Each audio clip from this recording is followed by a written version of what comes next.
je m'appelle Françoise Denel. Je fêterai mes 70 ans pendant le Sun Trip. J'espère être sortie de Russie ou pas loin. Parce que c'est quelque chose qui m'angoisse un petit peu, c'est visa à date fixe.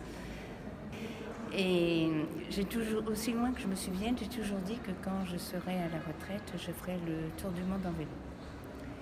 Donc j'ai commencé, j'ai fait beaucoup de voyages en vélo, mais pas en vélo solaire, en vélo normal. Et mon plus grand voyage, ça a été de rejoindre Caracas au Venezuela jusqu'à Ushuaia. Et pour pimenter un peu le tout, parce que bien que je passais des cols à 5000 mètres d'altitude avec un vélo qui faisait parfois 60 kilos, voire plus, parce que je transportais 20 litres d'eau avec moi. Mon voyage a duré 19 mois, dont 18 mois sans téléphone, le bonheur total. Et cet été, j'ai fait un voyage en France. Et sur Facebook, j'ai vu quelqu'un qui avait un drôle d'engin, c'était un trike avec un panneau solaire au-dessus. Je lui ai dit, mais c'est quoi ce truc? Tu vas t'envoler au premier coup de vent?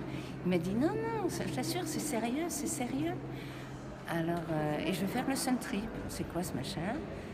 Donc c'était le Sun Trip Tour et que je l'ai suivi avec assiduité. J'ai essayé de les rejoindre à Val d'Isère, mais eux, ils allaient plus vite que moi, donc je les ai ratés de 48 heures. J'ai continué à m'intéresser à cette assistance solaire, enfin électrique mais solaire, parce que moi, je me rends bien compte qu'en vieillissant, on perd quand même des forces, hein, et que ça m'apportait une assistance tout en gardant une liberté, c'est-à-dire ne pas être relié à une prise électrique. En plus, c'est écologique.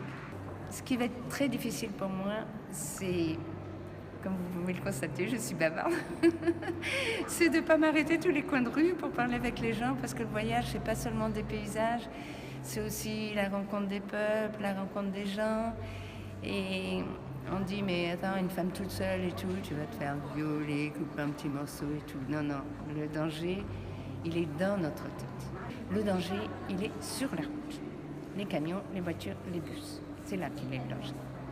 Et la Chine, alors c'est la une Chine, c'est destination particulière? Oui, parce que c'est la 3e fois que je tente la Chine. Et à ce projet, ça correspondait à tout ce que j'attendais, c'est-à-dire une assistance, porter un message de dépassement de soi, porter un message de fraternité entre les peuples. J'ai habité une 15aine d'années dans la région lyonnaise, donc ça me touchait aussi. Et puis enfin, atteindre la Chine. Et puis, je sais que là-bas, on va être accueillis, mais comme tous les pays, moi, ça, j'arrête pas de le dire, moi, je rêve d'un monde sans frontières. Je rêve d'un monde pacifique. J'espère qu'on y arrivera un jour. Quel beau rêve. Merci. Oui. Merci.